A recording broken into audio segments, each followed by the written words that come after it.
Now on Coast TV News. Rough surf and rip currents, the ocean off limits on many Delmarva beaches today. And a severe erosion event. That's how DENREC is referring to Hurricane Erin, what it means for Indian River Inlet beaches. And speaking of Hurricane Erin, now with 100-mile-per-hour sustained winds and getting closer. I'm tracking it all. This is Coast TV News at 11. Rainy skies over the Indian River Inlet Bridge tonight and growing concern for the beaches nearby. Good evening, and thank you for joining us. I'm Christina DeRobertis. Well, Hurricane Erin has not brought its full force to Delaware's coast yet, but it's definitely coming, and the DENREC Shoreline and Waterway Management section now referring to Erin as a, quote, severe erosion event. Just how severe, that's going to be determined over the next several days. Officials say the Indian River Inlet beaches could see the worst of it on Thursday, with erosion lasting until Saturday. DENREC has staged heavy equipment on both sides of the bridge to respond as needed, but officials say DENREC will not preemptively place sand at the inlet for supporting infrastructure ahead of possible hurricane impacts, but will, quote, assess impacts as they occur and more fully address beach and dune losses after the storm has passed, unquote. Now, some viewers will remember about a year ago, ocean waves broke through the dunes at the Indian River Inlet, breaching all the way to Route 1, and emergency repairs were needed to restore the dunes there. And over in Cape Henlopen State Park today, all surf fishing, drive-on, and swimming beaches were closed. High surf and rough conditions the reason. Onlookers, though, they were at the park soaking up the rare sights from a safe distance. I've seen rip currents really bad, but I've never seen it so windy near the water. But people are going out to all the beaches just to see it. As you can see, I can't really make it. Oh, isn't that the worst when the umbrella goes up? But to be clear, the park entrance was open today. You are welcome to enjoy the views, but again, swimming and driving on the beaches not allowed. And now to Ocean City, where swimming in the ocean also off limits today, but lifeguards, they were still on duty. According to the Ocean City Beach Patrol Lieutenant Mike Stone, their job is to make sure no one goes in the water. It's also dangerous for our personnel. And, we want them to be able to, come to work each day and leave safely. But we also need them to be there for when it is open and it is safe to go in. And according to Stone, the Ocean City Beach Patrol will look at the weather every day and will decide when people will be allowed to go back in the water. A similar situation in Rehoboth Beach with red flags flying today. No swimming was allowed due to high surf and rip currents. Rehoboth lifeguards set their stands along the beach access points, trying to remind people to stay out of the water. Mother Nature is, she's showing her power, and it's nice to just, look back and just see how it's looking and admire it. But as far as testing it and going out in the water, it's just, you can save that for another different beach day. Yeah, we did see some people on the beach today, but as you can see, no one really swimming in the water. Rehoboth Beach Patrol says they expect red flags will stay up for the next few days. And at Lewis Beach, yellow and red flags were up, which means swimmers were allowed in the water but should swim with caution.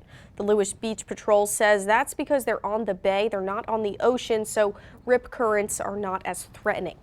If we need to make a decision to restrict water access, we will. Our number one goal is to keep our visitors and our residents of the city of Lewis safe. So we take that very seriously, but as you can see, we don't have the issues that the ocean beaches have. And we'll go now to our Coast TV poll. We want to know, what is your top concern during these beach storms? Looking at the results, 14% say strong currents, 77% worried about erosion damage, 4% say travel hazards, and 5% worried about missed fishing. We want to know what you think here, and you can still vote, so go to coasttv.com or use our mobile app. Now we're going to look live into Lewis and bring in Chief Meteorologist Paul Williams, who's been tracking all of this for us. Paul, what can you tell us? Well, the latest is this. We actually have a tropical storm watch in effect for portions of the Delmarva coast. It's actually starting with Ocean City, West Ocean City, all the way down towards Chincoteague. Now, this means that we have tropical storm force winds that we're expecting. Doesn't mean that Erin's going to be downgraded to a tropical storm. No, just tropical storm force winds will appear here. And then we also have small craft advisories watching out for like 20 to 25 mile per hour winds off of the coast. In addition to that, we're concerned about coastal flooding for the beaches, okay? Also coastal flooding for all the inland areas because we're looking for a significant dousing to occur throughout the entire region. And a hurricane statement basically just saying no matter where you're on the peninsula, got to watch out for the possibility of some effect from Erin. And we have a small craft advisory that's issued on the other side of the peninsula. We have light precipitation that's moving from the south to the north, but this isn't Erin. We haven't even started talking about Erin yet. We're going to go into detail of Erin and how she's going to push a lot of water with storm surge over the next 48-hour periods that we're going to go in great detail for. So you don't want to miss that. Back to you, Christina. All right, thank you so much, Paul. And we'll move on from the weather now. The Sussex County Council today approved some changes to its property tax policies, trying to comply with statewide reforms that were recently signed into law. One of the key changes requires counties to offer payment plans for primary residential property owners facing a tax increase of more than $300. This is a result of House Bill 241, and under the plan, homeowners must apply by September 30th. A car crash in Milton was caught on camera earlier this afternoon. Take a look. You can see this car hit a parked car, then flips on its side. We did reach out to Milton Police about what happened here, but we don't have any more details. We'll keep you posted as we learn more. Plans to expand the Milton Theatre are moving forward. Tonight, engineers presented preliminary site plans to Milton Planning and Zoning. Those plans include a roughly 2,800 square foot addition to the Milton Theatre. It would be for more classroom space, more parking, and accessibility. This just part one in the process. Tonight was the first step, preliminary site plan hearing. We presented to the Planning Commission. They had some thoughtful comments and suggestions. We'll be back for a council hearing and a Board of Adjustment to ask for some sidewalk waivers and a setback waiver. Next, they will present a variance request to the Board of Adjustments regarding a bulkhead in the Broadkill River. Now to Milford, where rapid growth is happening, particularly on the southeast side of town, and it's created an urgent need for faster emergency response.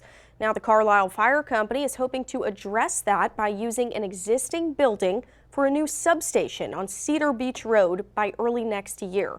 The fire company says the Delaware Fire Commission recently approved those plans, and they're stressing the importance of making fire protection accessible to all parts of the city. City leaders say the new substation is needed to keep up with growth, and it's long overdue, they say. Now you're closer to some of those particular volunteers, and then also getting that truck or apparatus out to the issue is much quicker. So this has been needed for a very long time. The fire company says it has no plans right now to make the new substation a permanent facility. A new group of students from the Food Bank of Delaware's culinary program ready to hit the kitchen. Today, students from the 41st class of the program celebrated their graduation in Milford with some friends and family. Now, over the 14-week course, students learned from experienced chefs, and they gained hands-on kitchen experience. For so many of our students, this is the completion of a goal that they've set for themselves to complete this program, to get the skills training that they need to get entry-level jobs in the culinary industry. And so many of them are getting that job, have gotten that job, and are ready to take the next steps. And the Food Bank says this culinary program is offered to students at no cost. It's made possibly entirely through donations. Oh, this video here shows the moment of an apparent ship explosion near the Key Bridge in Maryland on Monday night. It happened just before 6:30 p.m. as the W Sapphire was leaving the CSX coal dock. A crew of 23 people were on board the 751-foot bulk carrier. Fire officials say no injuries were reported and that the vessel showed signs of damage consistent with a fire and explosion. According to a member of the Baltimore and Chesapeake Bay Ship Watchers Group, the ship was full of coal. It will be moved to an anchorage area until it's cleared by the Coast Guard. The cause of that fire under investigation. Well, the visibility of the National Guard troops continues to grow across the nation's capital. Troops have expanded their mission now to at least 10 metro stations. And Megan McGrath spoke to riders. She has their reaction. First, we saw members of the National Guard out on the mall and around monuments. Now we are seeing them inside metro stations. I'm here at Gallery Place Metro Station, and during rush hour this morning, several members of the Guard could be seen in uniform walking along the platforms, at times talking to transit police and WMATA Special Police, who are also on patrol. Now, while in fatigues, they did not appear to be armed. A written statement from Metro Transit Police says National Guard troops are assisting MTPD officers to enhance safety and security efforts at DC stations and bus terminals. We appreciate their support and encourage customers to report suspicious behavior. Now, we talked to Metro riders at Gallery Place this morning. Some say it's unnecessary. They don't like seeing military personnel inside metro stations. Others say it makes them feel safer. There is crime, there is violence. It is not a proportional response. We're all just trying to commute, get about our daily lives. They're just people too, but they shouldn't be here. I don't approve of it. We already have Metro police and we have DC police, so I don't see why they're needed here, unless it's a political stunt. I feel safer. I do. It doesn't bother me at all. I just feel more military police presence there are. I just feel like I'm more inclined to be downtown more often than I usually am, especially in the evenings. And if you take Metro bus, be aware you may see National Guard troops at the bus stops as well. Back to you. And we are just getting started this evening. Still to come, big changes could be coming to downtown Georgetown. Coming up, how the town wants your input to help shape its future. But first, disaster prep, what you need to know as the first major hurricane of the season swirls off the coast. And we're keeping a close eye on the effects of a hurricane that's on the way. With our Bay forecast, we have rain for right now, but windy conditions for the next couple of days. Your full forecast in just 60 seconds. We're keeping a close eye on Erin. Now, here's the irony of Erin. Erin's losing strength, going from a Category 4 to a Category 2. However, Erin is expanding, becoming bigger. Maybe not as strong, but definitely bigger. And bigger is badder, believe me. Okay, so our Gateway Subaru camera, Ocean City, the flashing of the Ferris wheel in the background, 74 degrees. And we're going to stay relatively mild for the rest of the night. The winds are coming off of the water, dying down to about 20 miles per hour. We're going to get a little brief break for Wednesday, but really it's the setup for Thursday, because Thursday is going to be the big time, or the big day, where everything begins to kick off as a result of Erin. Right now we have a tropical storm watch bracing for tropical storm force winds from Ocean City down to Chincoteague. About 50 mile per hour winds are possible. Then we have the small craft advisory, that's about 25 mile per hour winds. Then we have coastal flood concerns, so that's flooding for the beaches, flooding for the inland areas like Georgetown, Milton, Gum Crossroads, Bryan Store. Then down into places like Ocean Pines, Grays Corner, Cape Isle of Wight, possibility of flooding there. About a half a foot of inundation is possible. Hurricane statement in effect for a good portion of the Delmarva Peninsula, basically just stating everybody has a fair shot at getting some kind of an effect from Erin. And then we have a small craft advisory in effect on the other side. The rain that we're seeing right now is from a small low pressure system that's located near us. It's actually not Erin right now, not yet. One other quick note, there's been an increased concern for rip current activity off of the Sussex County coast. So those rip currents have become dangerously high for the dangerous level of rip currents. So the scattered showers are floating from the south to the north. There was a low pressure system that was located along this frontal boundary, but now it's out of the way.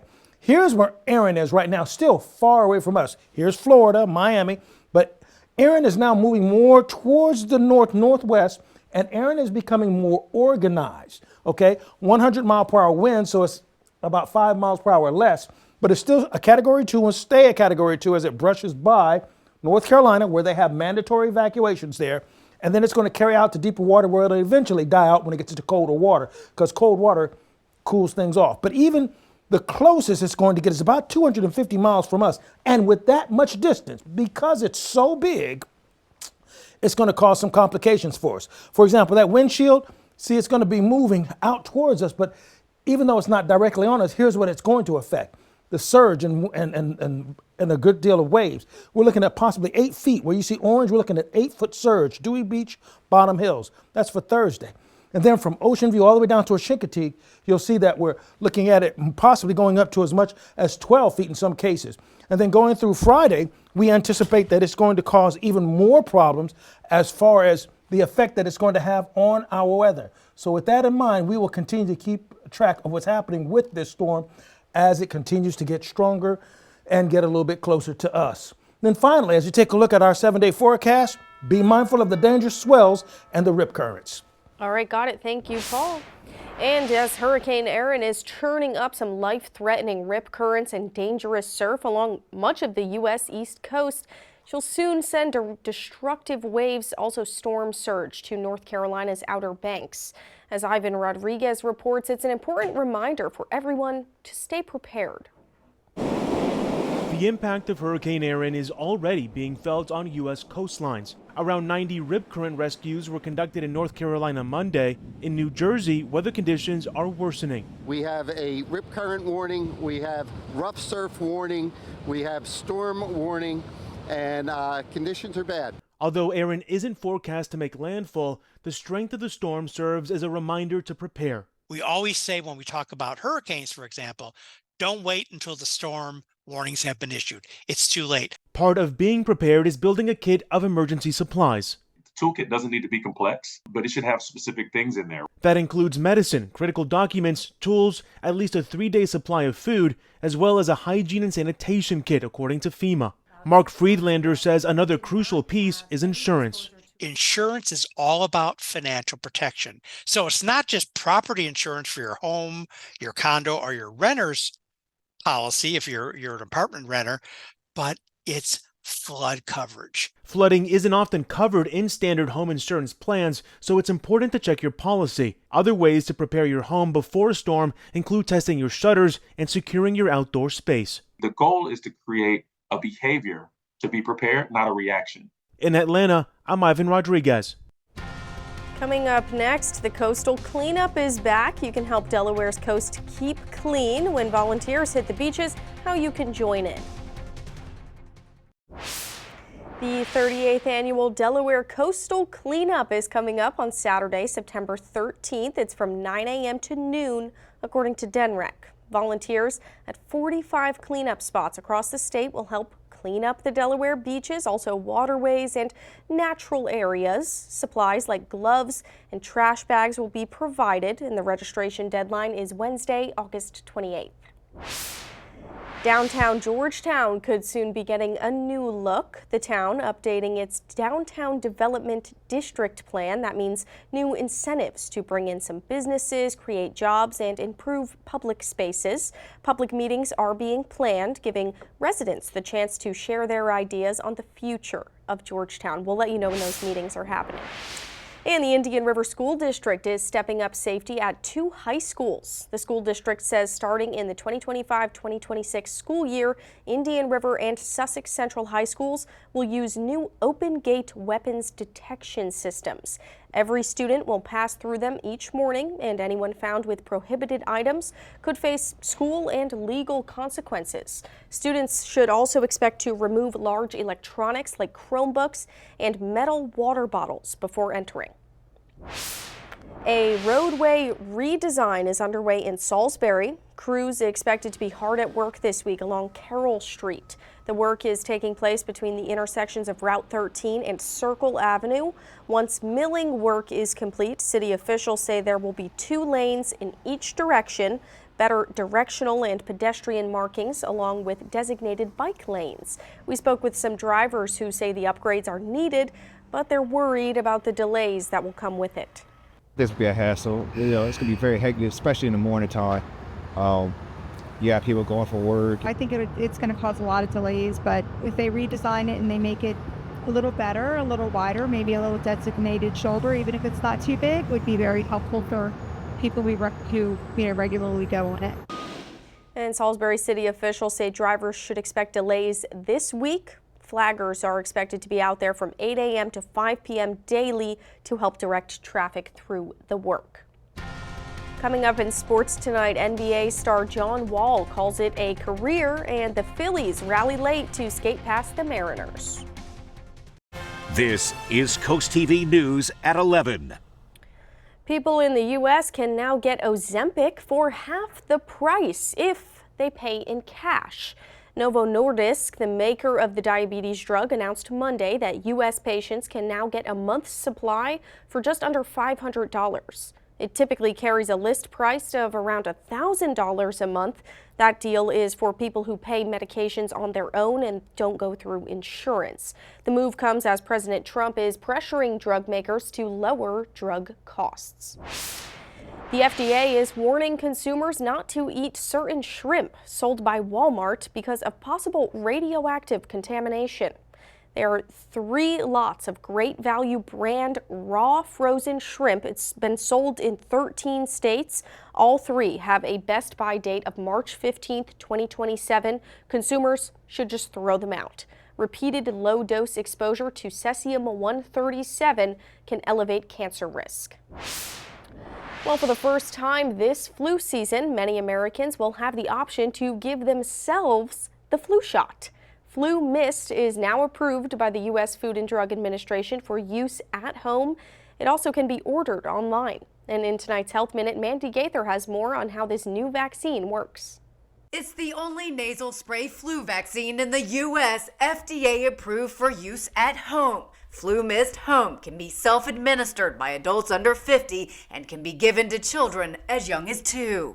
It's delivered with cold packs in a cold chain shipping model, and actually one of the great steps is when you receive your dose, there's a temperature tag that gets scanned to ensure that it stayed in the right temperature throughout the entire shipping process and that it's safe and ready to use. The vaccine nasal spray is now available for home delivery in 34 states. It can be ordered online after a brief medical screening questionnaire, which will be reviewed by a licensed healthcare provider before the vaccine is prescribed. It's covered by most commercial insurance companies with a fee of $8.99 for shipping and handling. It's quite easy to administer. All they do is take it out of its packaging, put it into one nostril, spray the device, remove a clip from the middle, and then spray it into the other nostril. Last flu season was unusually severe. Preliminary estimates from the U.S. Centers for Disease Control and Prevention suggest that between October 2024 and May 2025, there were up to 82 million illnesses, 1.3 million hospitalizations, and 130,000 deaths from flu.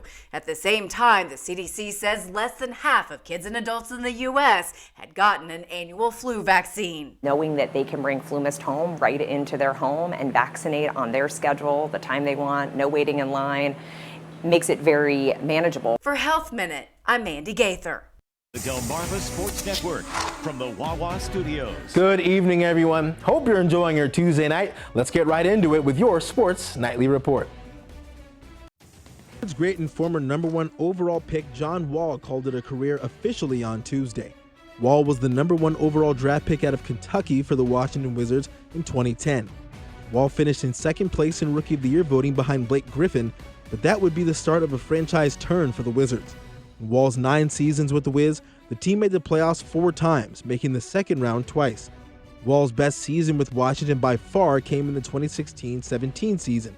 He averaged 23.1 points per game, 10.7 assists, and 4.2 rebounds. He even added 2 steals. That year, he made third-team All-NBA, the only time he'd make an All-NBA team in his career. In 2020, Wall was traded from Washington to the Houston Rockets and only appeared in 40 games before being traded to Houston and appearing in just 34 games. What a career for Wall, who will certainly go down as an all-time Wizard. And in baseball, the Phillies took care of the Mariners on Tuesday night, fending off a late rally in the process.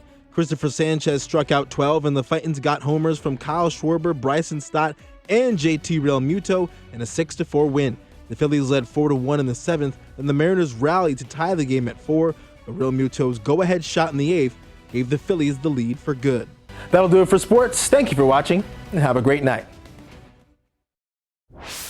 Check this out. A girl named Brooke Johnson has become the first woman to skateboard across America. She finished her journey in Virginia Beach on Friday. The 118-day journey from Venice Beach, California to Virginia Beach was in honor of her stepdad, who suffered a spinal cord injury. She promised him she would raise money for his recovery by skating across America, but unfortunately he passed away before she was able to do so. Still, she raised nearly $50,000 for spinal cord research.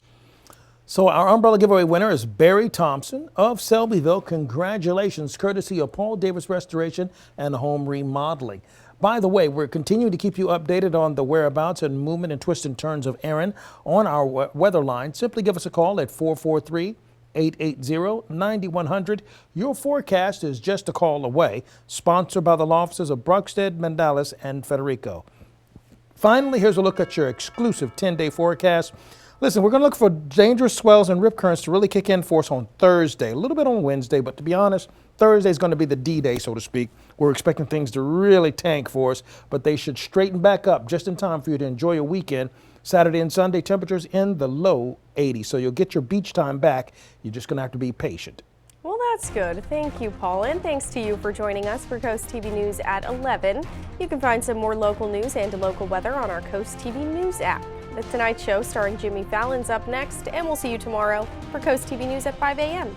Have a great night.